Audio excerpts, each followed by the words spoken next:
ನಿಮ್ಮೆಲ್ಲರಿಗೂ ಗೊತ್ತೇ ಇದೆ, ನೂರಾರು ಶವಗಳನ್ನ ಧರ್ಮಸ್ಥಳದಲ್ಲಿ ಹೂತಿಟ್ಟಂತ ಪ್ರಕರಣ ಇವತ್ತು ಎಲ್ಲಿಗೆ ಬಂದು ನಿಂತ್ಕೊಂಡಿದೆ ಅಂತ ಹೇಳಿ ಎಸ್ಐಟಿ ತನ್ನ ತನಿಖಾ ವರದಿಯನ್ನ ಅಂದ್ರೆ ಕಂಪ್ಲೇಂಟ್ ರಿಪೋರ್ಟ್ ಅನ್ನ ಮ್ಯಾಜಿಸ್ಟ್ರೇಟ್ಗೆ ಸಲ್ಲಿಸಿ ಆಗಿದೆ. ಬೆಳ್ತಂಗಡಿಯ ಮ್ಯಾಜಿಸ್ಟ್ರೇಟ್ ಅಲ್ಲಿ ಸಲ್ಲಿಸಿ ಆಗಿದೆ ಎಸ್ಐಟಿ ತನ್ನ ವರದಿಯನ್ನ. ಸೊ ಇವಾಗ ಈ ಧರ್ಮದ್ರೋಹಿಗಳು ಏನಿದ್ರು, ಧರ್ಮಾಂಧ್ರ ಏನಿದ್ರು, ಈ ಸುಳ್ಳು ಬುರುಕರು, ಬುರ್ಡೆ ಗ್ಯಾಂಗ್ ಇತ್ತಲ್ಲ, ಬುರ್ಡೆ ಗ್ಯಾಂಗ್ಗೆ ಈಗ ಪ್ರತಿ ಹಂತದಲ್ಲೂ ನಡುಕ ಶುರುವಾಗಿದೆ. ಪವರ್ ಟಿವಿ ಈ ಧರ್ಮಸ್ಥಳದ ಪ್ರಕರಣದಲ್ಲಿ ಅಂದ್ರೆ ಸೌಜನ್ಯ ಹೋರಾಟದಿಂದ ಹಿಡ್ಕೊಂಡು ಇಲ್ಲಿಯವರೆಗೆ ಈ ಬುರ್ಡೆ ಆರೋಪಗಳು ಬರೋವರೆಗೂ ಪ್ರತಿಯೊಂದರ ವಿಚಾರವನ್ನ ಸಾಕ್ಷಿ ಸಮೇತ ಬಯಲಿಗೆಳೆದಿತ್ತು. ಈ ಬುರ್ಡೆ ಗ್ಯಾಂಗ್ನ ಆರೋಪಗಳು ಎಲ್ಲವೂ ಕೂಡ ಸತ್ಯಕ್ಕೆ ದೂರವಾಗಿದ್ದು, ಇದು ಮತಾಂಧ್ರು ಮಾಡುವಂಥ ಕೆಲಸ ಮತ್ತು ಧರ್ಮಾಂಧ್ರು ಮಾಡುವಂಥ ಕೆಲಸ, ಧರ್ಮದ್ರೋಹಿಗಳು ಮಾಡುವಂಥ ಕೆಲಸ ಅಂತ ಈ ಬುರ್ಡೆ ಗ್ಯಾಂಗ್, ತಿಮರೋಡಿ ಅಂಡ್ ಗ್ಯಾಂಗ್ನ ಇಡೀ ಷಡ್ಯಂತ್ರವನ್ನ ಪವರ್ ಟಿವಿ ಹಂತ ಹಂತವಾಗಿ ಬಯಲಿಗೆಳೆದಿತ್ತು. ಈಗ ಧರ್ಮದ್ರೋಹಿಗಳ ಹುನ್ನಾರದ ವಿರುದ್ಧ ಪವರ್ ಟಿವಿ ಏನು ವರದಿಯನ್ನ ಪ್ರಸಾರ ಮಾಡಿತ್ತು, ಆ ವರದಿ ನಿಜವಾಗಿದೆ ಅನ್ನೋದು ಇಡೀ ರಾಜ್ಯ ಅಲ್ಲ, ಇಡೀ ದೇಶವ್ಯಾಪಿ ಈಗ ಗೊತ್ತಾಗಿರುವಂತಹ ವಿಚಾರ. ಈ ಒಂದು ಬುರ್ಡೆ ವಿಚಾರದಲ್ಲಿ, ಬುರ್ಡೆ ಗ್ಯಾಂಗ್ನ ವಿಚಾರದಲ್ಲಿ ಎಸ್ಐಟಿ ತನ್ನ ರಿಪೋರ್ಟ್ ಅನ್ನ ಸಲ್ಲಿಸಿದೆ. ಇದೆಲ್ಲದರ ಬಗ್ಗೆ ಇವತ್ತಿನ power focus with Rakesh Shetty ಕಾರ್ಯಕ್ರಮದಲ್ಲಿ ನಾನು ಮಾತನಾಡ್ತಾ ಹೋಗ್ತೀನಿ. ಅದಕ್ಕೂ ಮುನ್ನ let's go for some breaking updates.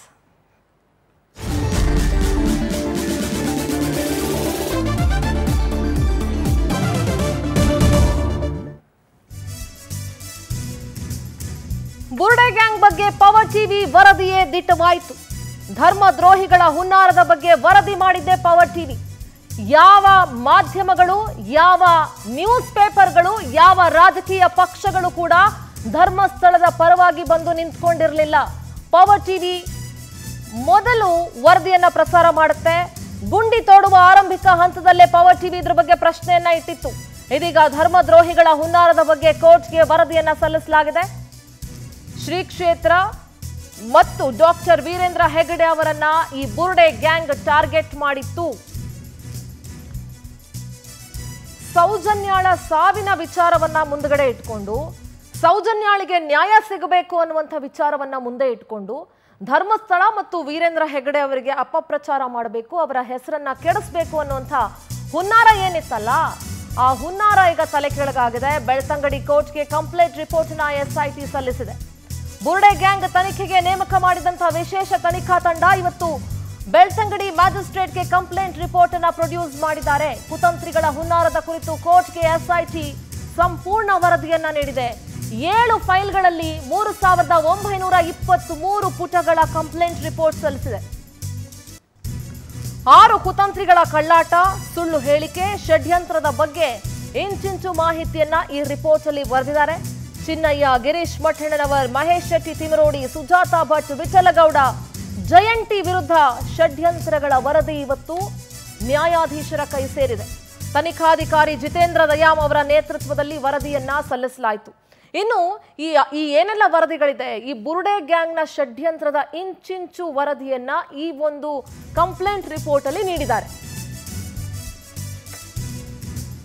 ಬುರ್ಡೆಯನ್ನ ಎಲ್ಲಿಂದ ತಗೊಂಡು ಬಂದ್ರು, ಚಿನ್ನಯ್ಯನಿಗೆ ಟ್ರೈನಿಂಗ್ ಕೊಟ್ಟಿದ್ಯಾರು, ಚಿನ್ನಯ್ಯ ಮಾತ್ರವಲ್ಲ ಸುಜಾತಾ ಭಟ್ಗೂ ಕತೆ ಕಟ್ಟೋದಕ್ಕೆ ಈ ತಿಮರೌಡಿ ಅಂಡ್ ಗ್ಯಾಂಗು ಟ್ರೈನಿಂಗ್ ಕೊಟ್ಟಿತ್ತು.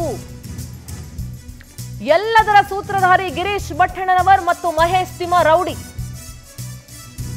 ಗಿರೀಶ್ ಮಠಣ್ಣ ಹೆಣೆದ ಬುರ್ಡೆ ಡ್ರಾಮಾಗೆ ಇಡೀ ಗ್ಯಾಂಗು ಕೈ ಜೋಡಿಸಿತ್ತು. ಏನೋ ಬಾರಿ ದೇಶ ಸೇವೆ ಮಾಡಕ್ ಹೋಗ್ತಿದೀವಿ ಅನ್ನೋ ರೀತಿ ಎಲ್ಲರೂ ಒಬ್ರಿಗೊಬ್ರು ಸಪೋರ್ಟ್ ಮಾಡಿದ್ರು. ಪವರ್ ಟಿವಿ ಬಯಲು ಮಾಡಿತ್ತು ಷಡ್ಯಂತ್ರಿಗಳ ಎಲ್ಲ ಚೀಪ್ ಆಕ್ಟಿವಿಟೀಸ್ ಅನ್ನ. ಇದೀಗ ಹುನ್ನಾರದ ಕುರಿತು ಇಂಚಿಂಚಾಗಿ ಎಸ್ಐಟಿ ತನ್ನ ವರದಿಯಲ್ಲಿ ದಾಖಲಿಸಿದೆ. ಯಾವ ಅಂಶವನ್ನೂ ಬಿಡದೆ ಎಸ್ಐಟಿ ಎಲ್ಲ ವರದಿಯನ್ನ ತನ್ನ ಕಂಪ್ಲೇಂಟ್ ರಿಪೋರ್ಟ್ ಅಲ್ಲಿ ದಾಖಲಿಸಿದೆ. ಈಗ ಬುರ್ಡೆ ಗ್ಯಾಂಗ್ಗೆ ಪುಕ್ಕ ಪುಕ್ಕ ಶುರುವಾಗಿದೆ. ಸೌಜನ್ಯಾಳ ಮಾವ ವಿಠಲಗೌಡ ಇದ್ನಲ್ಲ, ಅವನು ಅಷ್ಟೇ ಏನು ಭಾರಿ ಸಾಚ ಅಲ್ಲ. ಕಾನೂನು ಅಂಶಗಳ ಬಗ್ಗೆನೂ ಜಾಗ್ರತೆ ವಹಿಸಿತ್ತು ಬುರ್ಡೆ ಗ್ಯಾಂಗು.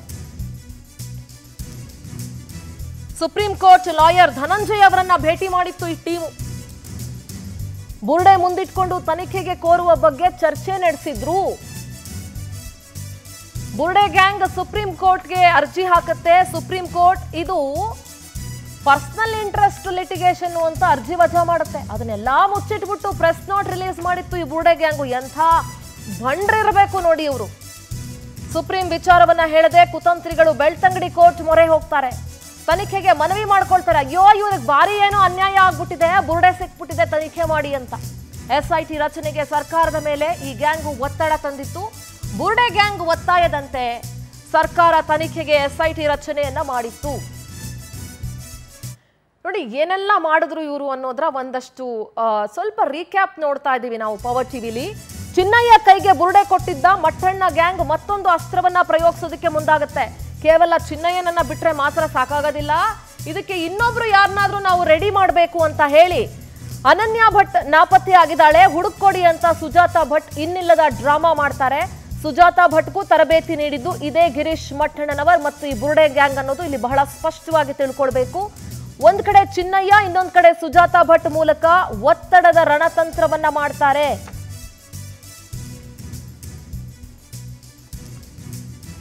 ಈ ಮಧ್ಯೆ ಚಿನ್ನಯ್ಯ ದೂರಿನಂತೆ ಗುಂಡಿ ತೋಡಿದ್ದು ತೋಡಿದ್ದೆ 13 ಕಡೆ 14 ಕಡೆ 18 ಕಡೆ ಸಿಕ್ಕಿದ ಕಡೆ ಗುಂಡಿ ತೋಡಿದ್ರು. ಇಲ್ಲಿ ಹೂತಾಕಿದ್ದೀನಿ ಸರ್, ಅಲ್ಲಿ ಹೂತಾಕಿದ್ದೀನಿ ಸರ್ ಅಂತ ಅವನು ಹೇಳೋದು, ಇವ್ರು ತೋಡೋದು.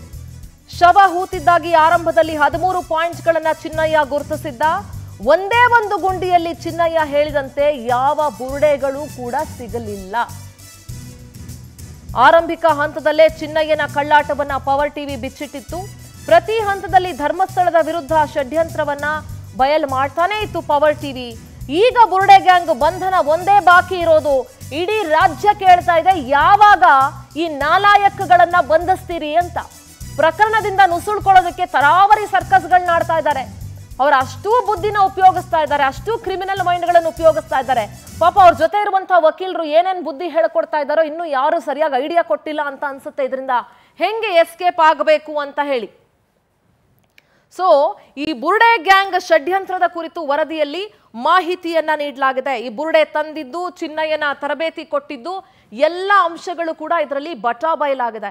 ನೋಡಿ, ಯಾವುದೇ ಒಂದು ವಿಚಾರ ಆಗ್ಲಿ, ಈ ಎಲ್ಲಾ ಕುರಿಗಳು ಹೋಗ್ತವೆ ಅಂತ ಹೇಳಿ ಒಂದು ಕುರಿ ಎಲ್ಲರೂ ಅದನ್ನೇ ಫಾಲೋ ಮಾಡೋದಿದೆಯಲ್ಲ, ಅದು ಬಹಳ ಬಹಳ ಡೇಂಜರಸ್. ಒಂದು ಧಾರ್ಮಿಕ ಶ್ರದ್ಧಾ ಕೇಂದ್ರದ ವಿರುದ್ಧ ಅನ್ಯ ಧರ್ಮದವರು ಇನ್ಯಾರೋ ಎಡಪಂಕ್ತಿಯರು ಇನ್ಯಾರೋ ಒಂದು ಆರೋಪಗಳನ್ನ ಮಾಡ್ತಿದ್ದಾರೆ ಅಂತ ಅಂದಾಗ ಸತ್ಯ ಸುಳ್ಳು ಎರಡನ್ನೂ ನಾವು ಗಮನಿಸಿ ನೋಡ್ಬೇಕಾಗತ್ತೆ. ಎಲ್ಲೋ ಒಂದ್ ಕಡೆ ಎಲ್ಲರೂ ಒಂದು ಕನ್ಕ್ಲೂಷನ್ ಬಂದ್ಬಿಟ್ಟಿದ್ರು, ಅಯ್ಯೋ ಇವ್ರು ಇಷ್ಟೆಲ್ಲ ಹೇಳ್ತಿದ್ದಾರೆ ಅಂತಂದ್ರೆ ನಿಜವಾಗ್ಲೂ ಧರ್ಮಸ್ಥಳದಲ್ಲಿ ಅಂಥದ್ದೇನಾದ್ರೂ ಒಂದು ನಡೆದಿರ್ಬೇಕು ಅಂತ ಎಲ್ಲರೂ ಅಂದ್ಕೊಂಡ್ಬಿಟ್ಟಿದ್ರು. ಯಾರು ಕೂಡ ಯಾಕೆ ಯಾವ ಇಂಟ್ರೆಸ್ಟ್ ನಿಂದ ಈ ಆರೋಪಗಳು ಮಾಡ್ತಾ ಇದ್ದಾರೆ, ಈ ಆರೋಪಗಳನ್ನ ಮಾಡ್ತಾ ಇರೋರು ಯಾರು ಅನ್ನೋದನ್ನ ಯಾರು ಕೂಡ ಗಮನಿಸಲಿಲ್ಲ. ಕಂಪ್ಲೇಂಟ್ ರಿಪೋರ್ಟ್ ಅನ್ನ ಇವತ್ತು ಸಲ್ಲಿಸಿದೆಯಲ್ಲ, ಇವತ್ತು ಎಲ್ರಿಗೂ ಗೊತ್ತಾಗ್ತಾ ಇದೆ. ಅಂದ್ರೆ ಪವರ್ ಟಿವಿ ಯಾವಾಗ ಹಂತ ಹಂತವಾಗಿ ಇವರ ಕಳ್ಳಾಟಗಳನ್ನ ಬಯಲು ಮಾಡ್ತಾ ಬಂತೋ ಆಗ ಜನಗಳಿಗೆ ಗೊತ್ತಾಗ್ತಾ ಹೋಯ್ತು. ಅದರಲ್ಲೂ ಪರ ವಿರೋಧ ಮಾತಾಡೋರಿದ್ದಾರೆ, that is okay, we are not bothered about it. ಏನೇನೋ ಮಾತಾಡಿದ್ರು, ಅದಕ್ಕೆಲ್ಲ ತಲೆ ಕೆಡಿಸ್ಕೊಳ್ಳುವಂತ ವಿಚಾರ ಅಲ್ಲ. ಆದರೆ ಒಂದು ಧಾರ್ಮಿಕ ಶ್ರದ್ಧಾ ಕೇಂದ್ರದ ವಿರುದ್ಧ ಎಂಥ ದೊಡ್ಡ ಪಿತೂರಿ ನಡೀತಾ ಇದೆ, ಇದರ ಚೈನ್ ಲಿಂಕ್ ಎಲ್ಲಿದೆ, ನಕ್ಸಲರ ಇನ್ವಾಲ್ವ್ಮೆಂಟ್ ಆಗಿತ್ತು, ಇನ್ನು ಯಾರ್ಯಾರ ಇನ್ವಾಲ್ವ್ಮೆಂಟ್ ಇದೆ, ಇದು ಎಷ್ಟು ಡೇಂಜರಸ್ ಡೆವಲಪ್ಮೆಂಟ್ ಇದು ಅನ್ನೋದನ್ನ ಅರ್ಥ ಮಾಡ್ಕೊಳ್ಬೇಕು. ಈ ಬುರುಡೆ ಗ್ಯಾಂಗ್ ಬಗ್ಗೆ, ಅದರಲ್ಲಿರುವಂತ ಒಬ್ಬೊಬ್ಬ ವ್ಯಕ್ತಿಯ ಬಗ್ಗೆ, ಸದಸ್ಯನ ಬಗ್ಗೆನೂ ಪವರ್ ಟಿವಿ ಸಾಕಷ್ಟು ದಾಖಲೆಗಳನ್ನ ರಾಜ್ಯದ ದೇಶದ ಜನರ ಮುಂದೆ ಇಟ್ಟಿತ್ತು. ಮಹೇಶ್ ಶೆಟ್ಟಿ ತಿಮರೋಡಿ ಮಾಡಿರುವಂತಹ ಅನಾಚಾರಗಳೆಷ್ಟು, ಅನ್ಯಾಯಗಳೆಷ್ಟು, ಏನು ಪುಂಖಾನುಪುಂಖವಾಗಿ ನಿಂತ್ಕೊಂಡು ಮಾಧ್ಯಮಗಳ ಮುಂದೆ ಸ್ಟೇಟ್ಮೆಂಟ್ಗಳು ಕೊಟ್ಟಿದ್ದು, ಯಾವುದೋ ಒಂದು ಮನೆಯ ಮೂಲೆಯಲ್ಲಿ ಕೂತ್ಕೊಳ್ಳೋದು, ಯೂಟ್ಯೂಬ್ ಲೈವ್ ಮಾಡಿದ್ದು. ಯಾಕೆ ಇವಾಗ ಹಲವು ದಿನಗಳಿಂದ ಎಲ್ಲಿ ಹೊಟ್ಟೋಯ್ತು ಯೂಟ್ಯೂಬ್ ಲೈವ್ಗಳು? ಗಿರೀಶ್ ಮಟ್ಟಣ್ಣನವರು, ಮಹೇಶ್ ಶೆಟ್ಟಿ ತಿಮರೋಡಿ, ಸಮೀರು ಎಕ್ಸೆಟ್ರಾ ಪರ್ಸನ್ಗಳ ಲೈವ್ಗಳು ಎಲ್ಲಿ ಹೋದ್ವು ಇವಾಗ? ಅದು ಬಿಡ್ರಿ, ಅತ್ಯಾಚಾರಕ್ಕೊಳಗಾಗಿ ಸತ್ತಂತ ಅಥವಾ ತೀರ್ಕೊಂಡಂತ ಸೌಜನ್ಯಳ ಸಾವಿನ ವಿಚಾರ ಇಟ್ಕೊಂಡು ಎಂಥ ದೊಡ್ಡ ಅನಾಚಾರ ಮಾಡ್ಬಿಟ್ರಲ್ಲ ಇವ್ರುಗಳು, ಇವ್ರಿಗೆ ಎಂಥ ಶಿಕ್ಷೆ ಕೊಡ್ಬೇಕು ಹೇಳಿ? ಸೌಜನ್ಯಳ ಮಾವ ವಿಠಲಗೌಡ ಬುರುಡೆ ತಗೊಂಡು ಬರ್ತಾನೆ ಬಂಗ್ಲೆಗುಡ್ಡದಿಂದ ಡ್ರೈವರ್ ಪ್ರದೀಪ್ ಜೊತೆ ಹೋಗಿ. ತನ್ನ ಸ್ವಂತ ಮನೆಯ ಹೆಣ್ಣುಮಗಳ ಸಾವನಲ್ಲಿ ಇವರು ಬೇಳೆ ಬೇಯಿಸ್ಕೊಳಕ್ ನೋಡ್ತಾರೆ ಅಂತಂದ್ರೆ ಇವ್ರು ಎಂಥ ನೀಚರಿರ್ಬೇಕು, ಎಂಥ ಡಿಗ್ರೇಡ್ ಇರಬೇಕು, ಎಂಥ ಥರ್ಡ್ ಕ್ಲಾಸ್ ಪೀಪಲ್ಗಳಿರ್ಬೇಕು ಇವರು. ನೆನಪಿಸ್ಕೊಳ್ಳಿ, ಇವ್ರು ಎಂಥ ಕ್ರಿಮಿನಲ್ಗಳಿರ್ಬೋದು, ಎಂಥ ಸ್ಯಾಡಿಸ್ಟ್ಗಳಿರ್ಬೋದು. ಇವರು ಈ ಮಹೇಶ್ ಶೆಟ್ಟಿ ತಿಮರೋಡಿ, ವೀರೇಂದ್ರ ಹೆಗ್ಗಡೆ ಅವರಂತೆ ತಾನೊಬ್ಬ ಧರ್ಮಾಧಿಕಾರಿ ಅಂತ ಅನ್ನಿಸ್ಕೊಳ್ಬೇಕು ಅಂತ ಇನ್ನಿಲ್ಲದ ಸರ್ಕಸ್ಗಳನ್ನ ಮಾಡಿದ್ದ. ಅವನು ಗಿರೀಶ್ ಮಟ್ಟಣ್ಣನವರು ಮಾತಾಡ್ತಾ ಇದ್ದ, ಯೂಟ್ಯೂಬರ್ಗಳ ಬೆಂಬಲ ಇದೆ ಅಂತ ತಿಳ್ಕೊಂಡು ಬಾಯಿಗೆ ಬಂದಂಗೆ, ಓ ಅತ್ಯಾಚಾರದ ಪಿತಾಮಹರು ಇವರು ಅಂತ ಹೇಳಿ ಆ ಪದಗಳನ್ನು ಉಪಯೋಗಿಸಕ್ಕೆ ನಾಚಿಕೆ ಆಗ್ಬೇಕ್ರಿ. ಯಾರ ಮೇಲೆ, ಯಾವ ಸಂದರ್ಭದಲ್ಲಿ ಏನು ಭಾಷೆ ಬಳಸ್ತಿದ್ದೀವಿ, ಏನು ಪದಗಳನ್ನ ಬಳಸ್ತಾ ಇದ್ದೀವಿ. ಧರ್ಮಸ್ಥಳದ ಮೇಲೆ ಇವ್ರಿಗೆ ಏನಕ್ರಿ ಕೋಪ ಇರಬೇಕು?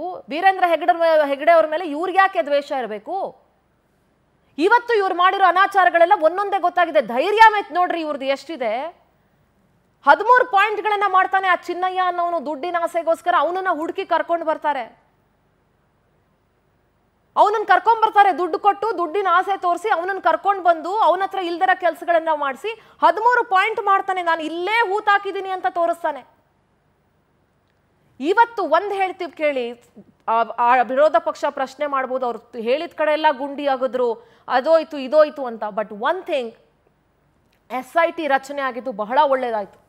ಒಂದ್ ವೇಳೆ SIT ರಚನೆ ಆಗಿ ಅವ್ರು ಹೇಳಿದ ಕಡೆ ಎಲ್ಲ ಗುಂಡಿಗಳನ್ನ ಅಗಿದೇ ಇದ್ದಿದ್ರೆ ಇವತ್ತು ಸತ್ಯಾಂಶ ಹೊರಗಡೆ ಬರ್ತಾ ಇರಲಿಲ್ಲ. ಸತ್ಯ ಭೂಮಿ ಒಳಗಡೆನೆ ಹುದುಗಿ ಹೋಗ್ತಾ ಇತ್ತು. ಧರ್ಮಸ್ಥಳದ ಪರವಾಗಿ ಹೋರಾಟಕ್ಕೂ ಕೂಡ ಯಾವ ಮಾಧ್ಯಮಗಳು ಬರ್ತಾ ಇರಲಿಲ್ಲ. ಎಲ್ಲ ಅಡ್ಡಿ ಆತಂಕಗಳನ್ನ ಮೆಟ್ಟಿ ನಿಂತು ಪವರ್ ಟಿವಿ ಧರ್ಮಸ್ಥಳದ ಪರವಾಗಿ ನಿಂತ್ಕೊಳ್ತು. ಅವ್ರ ಪರವಾಗಿ ಸತ್ಯ ಇತ್ತು, ಪವರ್ ಟಿವಿ ನಿಂತ್ಕೊಳ್ತು. ಸತ್ಯ ಇಲ್ಲ ಅಂದಿದ್ರೆ ಸತ್ಯ ಖಂಡಿತವಾಗ್ಲೂ ನಾವು ಯಾರು ನಿಂತ್ಕೊಳ್ತಾ ಇರಲಿಲ್ಲ. ಈ ಪ್ರಕರಣ ಬಂದಾಗ್ಲೇ ಸೌಜನ್ಯ ಒಂದು ಹೋರಾಟ ಎಲ್ಲೋ ದಿಕ್ಕು ತಪ್ತಾ ಇದೆ ಅನ್ನೋದು ಪವರ್ ಟಿವಿಗೆ ಬಹಳ ಸ್ಪಷ್ಟವಾಗಿ ಗೊತ್ತಿತ್ತು. ಯಾಕೆಂದ್ರೆ ನಮ್ಮ ತಂಡ ಬಹಳ ಸವಿಸ್ತಾರವಾಗಿ ಇದ್ರ ಬಗ್ಗೆ ಒಂದು ಎಂಕ್ವೈರಿ ಮಾಡಿದ್ವಿ. ನಮ್ಮದೇ ಆದಂತಹ ರೀತಿಯಲ್ಲಿ ಮಾಹಿತಿಯನ್ನ ಕಲೆ ಹಾಕಿದ್ವಿ. ಈ ಹೋರಾಟ ಎಲ್ಲಿಗೆ ಹೋಗ್ತಾ ಇದೆ, ಎಲ್ಲಿ ದಿಕ್ಕು ತಪ್ತಾ ಇದೆ, ಇದೆಲ್ಲದರ ಬಗ್ಗೆ ಪವರ್ ಟಿವಿಯ ತನಿಖಾ ತಂಡ ಇದೆಯಲ್ಲ, ಒಂದು ಪವರ್ ಸ್ಪೆಷಲ್ ಇನ್ವೆಸ್ಟಿಗೇಷನ್ ಟೀಮ್ ಇದೆಯಲ್ಲ, ಇದು ಕಂಪ್ಲೀಟ್ ಸಾಕ್ಷಿಗಳನ್ನ ಕಲೆ ಹಾಕಿತ್ತು. ಇದರ ಜೊತೆಗೆ ಪವರ್ ಟಿವಿ ಮುಖ್ಯಸ್ಥರಾದಂತಹ ರಾಕೇಶ್ ಶೆಟ್ಟಿ ಸರ್ ಸ್ವತಃ ಅಖಾಡಕ್ಕಿಳಿದು ಗ್ರೌಂಡ್ ರಿಪೋರ್ಟ್ ನೀಡಿದ್ರು. ಆ 13ನೇ ಪಾಯಿಂಟ್ ಮೇಲೆ ಎಷ್ಟೊಂದು ನಿರೀಕ್ಷೆಗಳಿದ್ವು, ಇಲ್ಲಿ ಏನೋ ಸಿಕ್ಬಿಡುತ್ತೆ ಅನ್ನುವಂಥದ್ದೆಲ್ಲ ವಿಚಾರಗಳಿತ್ತಲ್ಲ, ಆ 13ನೇ ಪಾಯಿಂಟ್ ಬಗ್ಗೆ ಕಂಪ್ಲೀಟ್ ಗ್ರೌಂಡ್ ರಿಪೋರ್ಟ್ ಅನ್ನ ರಾಕೇಶ್ ಶೆಟ್ಟಿ ಸರ್ ಕೊಟ್ಟಿದ್ರು, ಪವರ್ ಟಿವಿ ಕೊಟ್ಟಿತ್ತು.